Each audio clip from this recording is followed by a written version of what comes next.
Forum mondial économie sociale ak solidaire day dikk ci Ndakaaru li ko dalee benn fan ba le 6 mai 2023 ginnaaw Séoul Montréal Bilbao Mexico Dakar mooy doon ki njëkk ci Afrique bi dalal 6e édition du forum mondial de l'économie sociale et solidaire xew-xew gu mag bi organisation internationale GCF ci dimbalu ville de Dakar ñoo ko organisé ànd si nag ak RACTES ak ministère bi ñu dénk wàllu microfinance et de l'économie sociale et solidaire du Sénégal économie sociale et solidaire ESS mooy yoon gi gën ngir amal développement bu baax bu yàgg te amal askan wi ñu ngi leen di jox dig daje le 1er ak le 2 mai 2023 bii pour pré-forum ndaw ji le 3 mai 2023 bii nañu fekkante fële ca Grand Théâtre National de Dakar ngir mën a amal pré-forum jigéen ñi itam ñu jeexalee nag ak forum principal bi li ko dalee le 4 ba le 6 mai 2023 bii diggante Grand Théâtre National ak musée des civilisations noires la ñuy amal njeexitali xew-xew bu mag bi ñëw leen jëfandikoo xam-xam gu jóge ci àdduna wërngal képp Dakar GCF 2023 mooy dajewu àdduna bi ci économie sociale ak solidaire.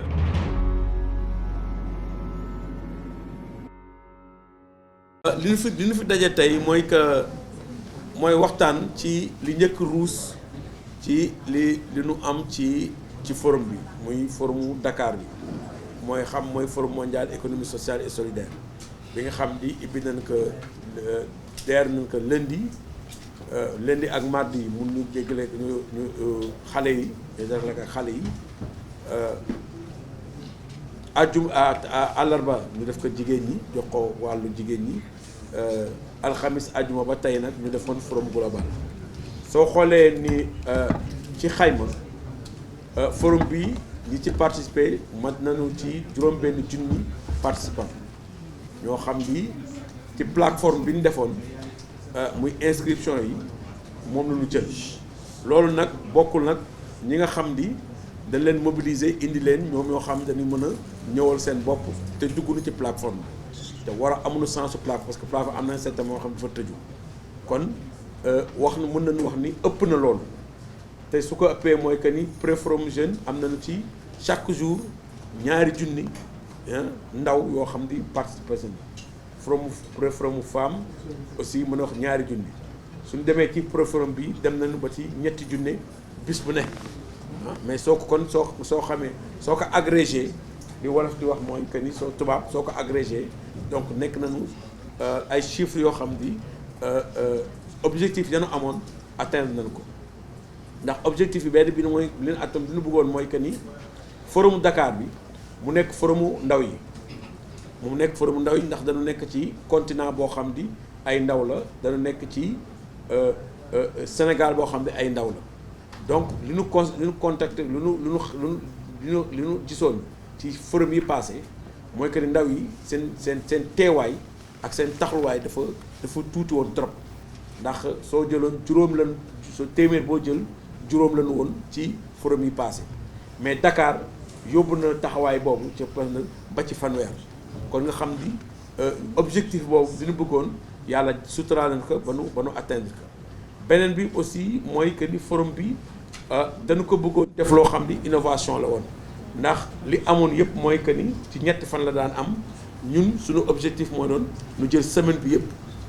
def forum jox ndaw yi jox jigéen ñi def forum global te loolu alhamdulilah rabbil alamin yàlla jàppale na ci ba nu def ko ci loolu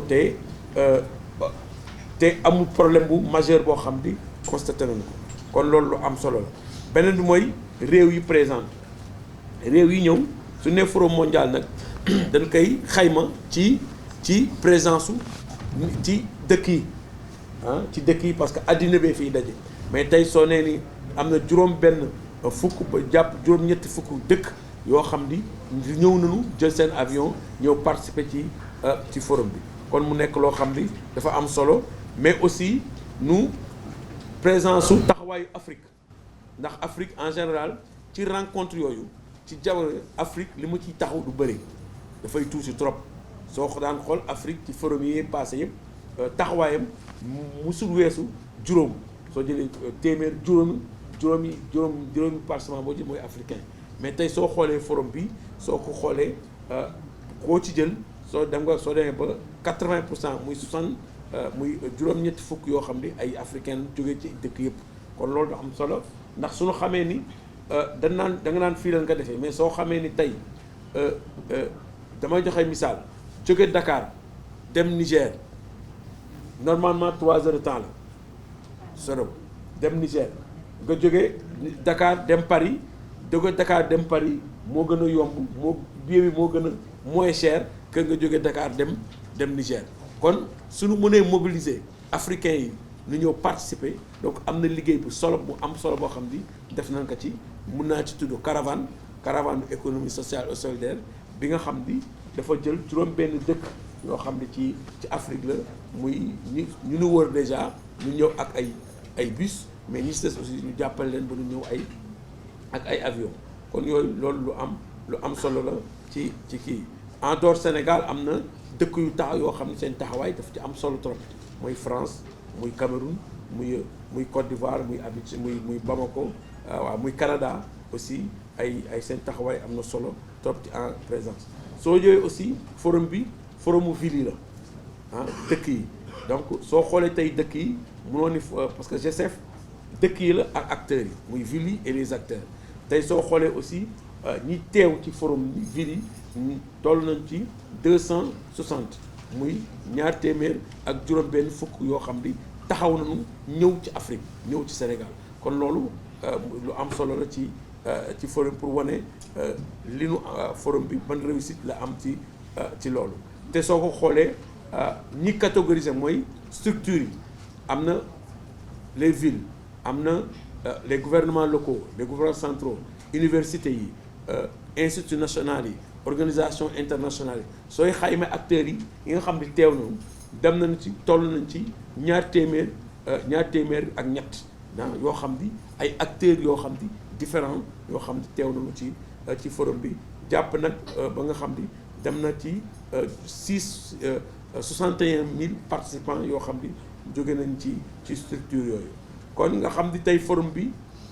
li ñu mbëbatoon ci programme bi aussi yàlla jàppale ñu si mën a yeggale ko benn bi mooy que ni muy panel plénière politique ñett lañ ci prévoir woon te yooyu yëpp def nañ ko mu nekk plénière yu am niveau muy plénière panel des ministres ñoo am ay ministres yu am solo yu fi teew plénière maire yi dafa dem boobu ba mujj gi benn leen prévoir woon mais dem ba def ñaar ndax maire yi fi nekkoon dañoo amoon solo boo xam ni te ku nekk bëggoon nga yéeg wax def prise de parole donc moo tax dañ dem ba yokk plénière boobu aussi plénière internationale donc yooyu soo xoolee tey système des Nations Unies l'inter agence mi ngi fi OIT mi ngi fi l'agence de coopération internationale mi ngi fi OCDE mi ngi fi donc structure yi ngay tënk yëpp internationale yëpp ñoo ngi ci ñëw nañu teewal mbir mi beneen bi mooy aussi soo nee conférence internationale mooy langue bi mooy kàllaama bi ndax kàllaama bi dafa am solo ndax nit ñi fu nekk la ñuy jógee tey am na système d'interprétariat boo xam ni kuy làkk wolof daa dégg kuy làkk anglais daa dégg kuy làkk espagnol daa dégg kuy làkk français daa dégg et même délégation yi forte yi xam ñëw nañu muy Corée muy Japon dana amoon seen ay interprètes yoo xam ni ñooñu dañ leen topp pour mën a participer ak ñoom suñu xoolee ci organisation u thèmes yi nag dafa ni ñu ko répartir muy juróom-ñett thèmes yi thème bi ëpp li nit ñi inscrire mooy la co-construction parce que thèmes yooyu dafa am solo mooy nan la mën a taxaw di ñuy sos ay politique ndax dëkk de réew dafay avancer citoyen dafay avancer te tey l'économie sociale et solidaire c'est l'économie citoyenne kon citoyens yi dañ ci am taxawaay bu mat sëkk moo tax soo xoolee ci wàll boobu fànn boobu mooy thèmes yi nit ñi gën a soxal ni gën a waxtaane mooy co-construction nan la war a mën a ànde pour tabax ay politique kon loolu lu am solo la beneen bi aussi bi am solo aussi boo xam ni am nañ ko mooy économie verte mooy aussi la parce que dafa soxal tout ce qui est souveraineté alimentaire agriculture ak yooyu dialogue politique bi aussi am na ci solo muy économie numérique ak économie bleue voilà un peu li nu mën a tënk ci ay chiffres juste pour si fi may daanale mooy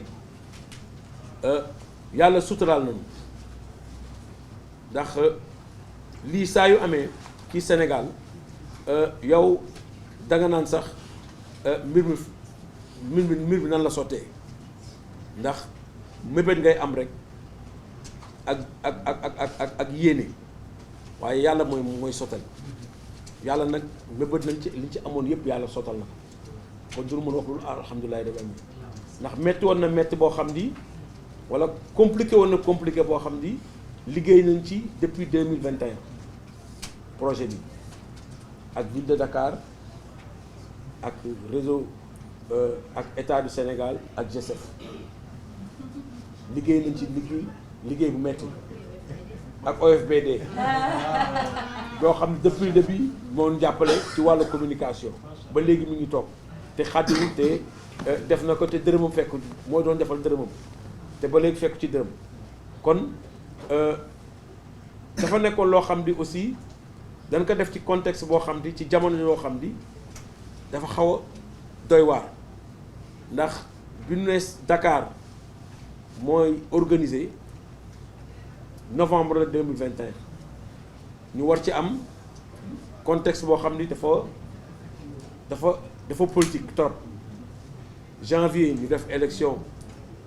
législative ñu tegaat ci diir def l'élection juin def l'élection municipale mais aussi au niveau international ñi nga xam ne dañuy liggéeyal te moom muy GSF changer siège jóge Séoul ñëw Bordeaux kon mu nekk ci yoo xam ni c'était voilà contexte bi dafa nekk yoo xam ni c'était dafa doyoon waar trop pour liggéey bu dal am ci mais yàlla jàpp ni si waaye on a réussi yàlla jàpp nu ba ñun ñu jàpp ni ak ville de Dakar ñun ñi nga xam ñoo séq mbir mi ñu ni loolu lépp suñu ko jëlee war nu taxaw ñu croiser les bras ndax suñu taxawee duñu dem te waxtu bi su jotee na ñu ñëpp daan rus ñu ni kat nañu avancé lépp loo xam ne ñun mën nañ ko ak ñi nga xam ñoo ñuy jàppale ñu def ko ba nga xam ni politique yi suñu ñëwee fekk nu ci mbir mi dana fekk ñu pare wala dana fekk lu bëri ñu sumb ko mën nañu ñëw mën nañu ba ñëw ndax yàlla rek a xam waaye yàlla defar na mbir mi ba ñoom ñëpp ñëw nañu jàpp ci temps naan un temps record en 1 mois 2 mois maximum ñu def lii ñu sotti lii kon jaraw lakk ñëpp Sénégal rek mooy gañe amul kenn ku gañe mbir mi Sénégal dong la Dakar dong la Afrique dong la keneen ku ci gis sa bopp nag yaa ci gis sa bopp moo tax ñun suñu taxawaay ñun en tant que société civile duñu nekk duñu suñu amul woon position boobu lii du am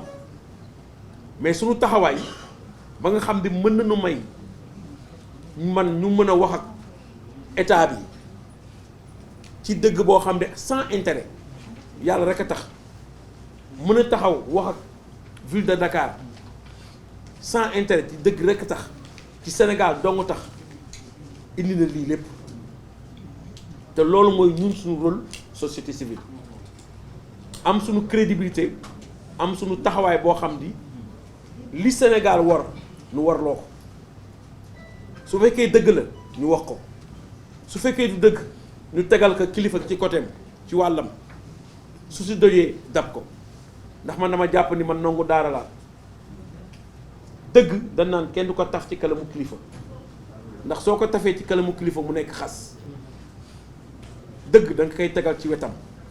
da nga koy peggal dana tourner saa yu tourner rek dañ ci daj te su si dajee dana xam ne lii mooy dëgg mu ñëw dellu si waaye soo nekk ka taf ci kalamam xas lay doon wóor li sutura lay doon ñun loolu lañ xam ci biir société civile nag bi ñuy nekk ci liggéey pendant plus de 30 ans loolu mooy suñu taxawaay ñun les acteurs la plateforme des acteurs non étatiques kon yàlla suturaal nañu ñu taxaw ci def ko et muy ndamu ñëpp nag ñu ciy gërëm ñëpp di ci gërëm ñu ñu àndaloon Rokhaya ñoo ñu naan ay les hommes et des femmes de l'ombre doo leen gis doo leen xam voilà am na ci crise am na ci xuloo am na ci xëm parce que c'était très compliqué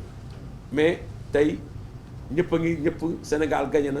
image yi rafet na yal na yàlla doolu sutura yal na yàlla taxaw maa ngi leen di gërëm yéen aussi presse bi rôle bi ngeen joué allahumma salli ala sayyidina. Alors comme Malick l'a rappelé tout à l'heure, la ville de Dakar a porté l'organisation de ce forum mondial de l'économie sociale et solidaire. Mais il faut le rappeler, cela c'est un an et demi de préparation pour la candidature, avec l'accompagnement du RACTES, comme Malick l'a si bien rappelé, donc le réseau des acteurs de l'économie sociale au niveau des territoires, et également la plateforme non étatique qui a travaillé avec toutes les collectivités locales, collectivités territoriales du Sénégal pour porter, d'abord, faire la promotion de l'économie sociale et solidaire,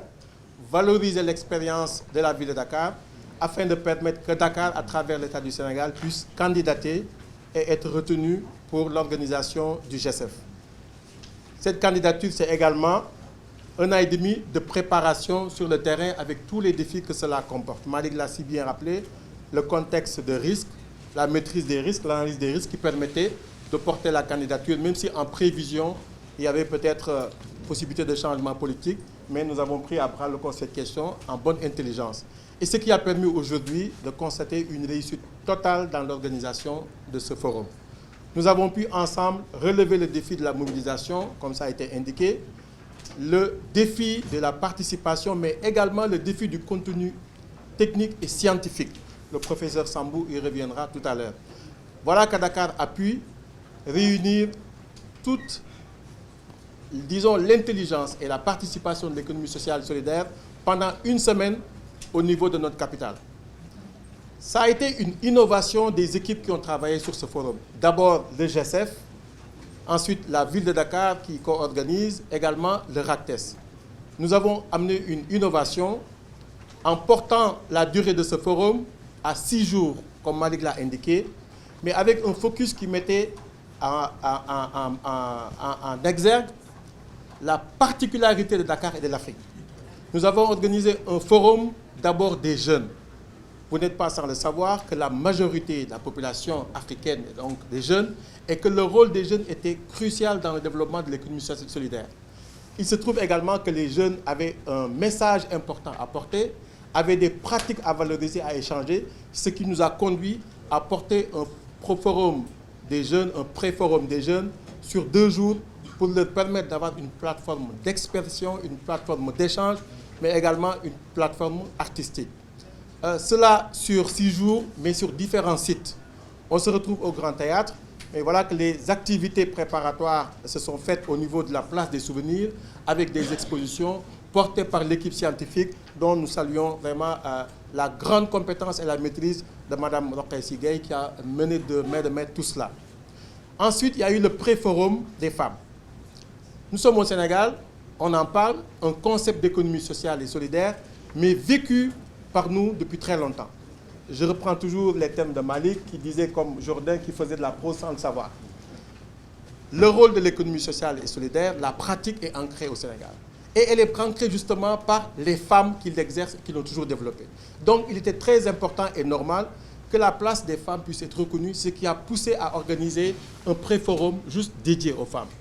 qui permettait également de positionner les femmes, valoriser leurs contributions et donner finalement la créativité et l'innovation de l'Afrique par rapport à ce positionnement. Parce que nous avons reçu ce forum pour d'abord permettre de redéfinir le concept de l'économie sociale et de voir comment nous pouvions l'ancrer à ce que nous faisions. Mais la thématique, le professeur reviendra tout à l'heure, il a eu la conception de tout ça, c'est la thématique de ce forum-là, la transition des économies informelles vers des économies collectives et durables. Alors ça c'était les innovations. Les 3 jours de forum, vous les avez vécus avec nous, ont été des moments assez forts. Je crois qu'il convient ici, Malick l'a dit du reste,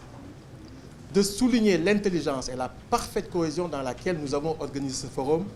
L'État du Sénégal, au plus haut chef, le chef de l'État, qui s'est engagé depuis la candidature à appuyer Dakar et qui également a instruit son gouvernement et tous les services à travailler avec la ville de Dakar. Mais au niveau de la ville de Dakar, le maire de Dakar, Barthélémy Diaz,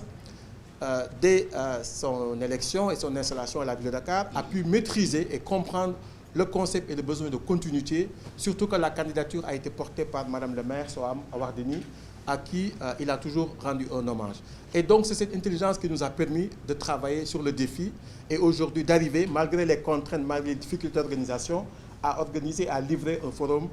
d'une telle ampleur et d'une telle réussite. Ce qui est important de retenir pour la ville de Dakar, c'est qu'il fallait partager l'expérience et l'expertise de la ville de Dakar qui a permis de candidater, qui a permis de soutenir cette candidature à travers ces mécanismes, on est revenu tout à l'heure là-dessus, le FODEM, l'ACPEM, les mécanismes d'accompagnement des jeunes pour l'aide à l'insertion, la pratique des femmes dans les communautés, dans les quartiers et dans les communes de la ville de Dakar, mais également l'expérience de l'ESS à travers le Sénégal, dans la mobilisation des communautés, un peu à travers le Sénégal, par les pratiques. Le professeur Sambou y reviendra. Le dernier mot que je voudrais dire par rapport à la CFIC de Dakar, c'est que le maire a voulu que ça soit, au-delà des idées, au-delà des échanges, un forum d'action. Et c'est le moment de souligner l'initiative qui a été lancée par le maire de Dakar, déjà au forum des jeunes, en disant que Dakar lance une plateforme et un appel ou une déclaration de Dakar inscrite déjà à l'agenda international parce que vulgarisée lors de l'ouverture, c'est la plateforme Dakar 20, 23, 30. Dakar 20, 23, 30. Il s'agit, à travers la plateforme et du lancement du Forum de Dakar, offrir 20 millions d'opportunités aux jeunes. 20 millions d'opportunités. Et c'est des opportunités en matière de formation pour développer le capital humain, en matière de stage, en matière de financement, en matière d'échange d'expérience. C'est un appel qui est fait aux partenaires financiers et techniques, à toutes les collectivités, aux gouvernements locaux et nationaux, pour permettre à travers un mouvement que les jeunes puissent sentir des actions au-delà du forum et depuis le lancement du Forum de Dakar. Donc les 20 millions d'opportunités lancées le 1er mai 2023 à Dakar, à l'occasion du Forum des jeunes, mais en droite ligne avec les objectifs de développement durable pour l'horizon 2030. Nous allons travailler là-dessus en mobilisant tout le monde, évidemment la plateforme des acteurs non étatiques et le mouvement de l'économie sociale solidaire à travers l'Afrique et à travers le monde pour que ces défis puissent être réalisés. Et voilà que ce sera des actions assez concrètes pour les jeunes, 20 millions d'opportunités à travers différents mécanismes pour 2030. Mais également au niveau du Sénégal, au niveau de Dakar, on sortira de ce forum pour voir plus de mécanismes d'accompagnement des jeunes et des femmes au niveau de Dakar, d'abord par les institutions et les mécanismes de l'État, souligné d'ailleurs de façon assez éloquente par le chef de l'État, l'ADER, le Fonds 6 et les mécanismes de FONAMIS, mais au niveau de la ville de Dakar, nous allons renforcer le mécanisme de financement des jeunes, qui est le FODEM, pour aller, comme nous l'avons suggéré, à un système de financement beaucoup plus autonome et plus renforcé, et pourquoi pas une banque des pauvres, comme le disait le maire, et une banque locale. Voilà donc concrètement, au sortir de ce forum, à quelques heures peut-être de la clôture, ce que nous pouvons retenir, que Dakar a réussi le pari de la mobilisation, Dakar a réussi le pari de l'organisation, Dakar a réussi le pari de la participation. Et je dois dire au-delà de Malik que c'est 6 000 participants sur la plateforme, mais nous avions un défi de mobiliser les acteurs et surtout les actrices au plan local pour participer à ce forum. Pendant 2 jours, vous avez vu, il y avait un monde extraordinaire sur le parvis du Grand Théâtre. Et c'est des gens qui sont venus participer aux activités et qui ont vécu en même temps que les gens, les séminaristes et les participants dans les salles. Et c'était, je pense, en tout cas pour la première journée, plus de 1500 personnes mobilisées et qui étaient présentes pour assister à cela. Donc le défi de la participation, Malik, sur les données chiffrées, c'est 6 000 personnes. Il faudra y ajouter au moins 1000 à 1500 personnes qui sont venues assister déjà à la première et participer comme ça. Également le défi du contenu scientifique, et je laisse vraiment le professeur y revenir avec toutes les sessions organisées, les ateliers autogérés, mais également la quintessence de la problématique qui a été développée au-delà de ce forum. Dernier mot, Dakar a voulu, comme c'est du reste, une innovation, accompagner un programme culturel à ce forum-là. Ceux qui ont suivi le forum des jeunes a été clôturé à la place du souvenir par un grand concert des jeunes. Le forum des femmes à l'hôtel de ville par un grand concert animé par des orchestres de femmes, orchestre Djigeni et Fatou Guewel, je pense. Et également, depuis hier, nous offrons des moments de mobilisation et d'animation culturelle sur Dakar avec 2 grands concerts au niveau de la place de l'Obélisque. hier avec le Khalam Omar Pène et consorts, et aujourd'hui avec Wally Seck. Cela veut dire également que notre spécificité culturelle est associée à ce que nous faisons pour la mobilisation de l'économie sociale et solidaire. C'est le moment, pour terminer, de remercier le GESEF, vraiment, qui, avec la ville de Dakar, a porté ce travail-là. La ville de Bordeaux, je ne dévoilerai pas ce qui va se passer peut-être, mais en tout cas la ville de Bordeaux, déjà co-président du GESEF, qui a travaillé avec la ville de Dakar, mais souligner le rôle crucial du RACTES et de la plateforme des acteurs étatiques et le rôle de la société civile. Je pense qu'il suffit simplement de souligner la présence de Malick Diop, son engagement et la coordination effectuée au niveau du forum pour voir que c'est grâce à la société civile, grâce à l'engagement de tous les acteurs que nous avons pu tenir ce forum-là. Et last but not least, comme on dit, c'est le monde scientifique, la quintessence du Sénégal, qui a accompagné le GESEF, la ville de Dakar, le RACTES pour organiser, et le comité scientifique dirigé par l'excellent professeur Sambou, qui a su fédérer toutes les intelligences à travers le monde pour que ce forum ait un contenu technique, scientifique très riche, qui sera sanctionné par des rapports, des recommandations et des publications. Je pense que cela a été très important, il fallait également le dire.